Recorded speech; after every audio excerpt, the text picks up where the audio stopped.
மட்டிக்கினாரு ஒருத்தரு, இவரை காப்பாத்தணும் கத்துரு.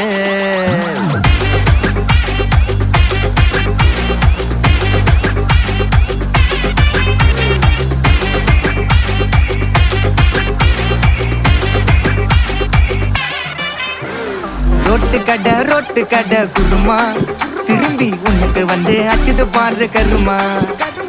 வாஷிங் பவுடர் நிறுமா, கொஞ்சம் வாய சுவையும் பொத்துக்கிட்டு இருமா.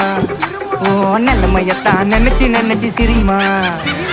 தக்காளி பிசிக்கு தொக்கு, மொக்க வாங்கிட்டடா செவுத்த போய் நக்கு. ஐபிஎல் கப்பு, நான் வாங்கி தரேன் லாலிபப்பு சப்பு. நீ சோத்துல தான் போடுறியா உப்பு. அப்போ இப்படி இருந்த நீ இப்போ இப்படி ஆயிட்ட, ரொம்ப மாசு காட்டினவன்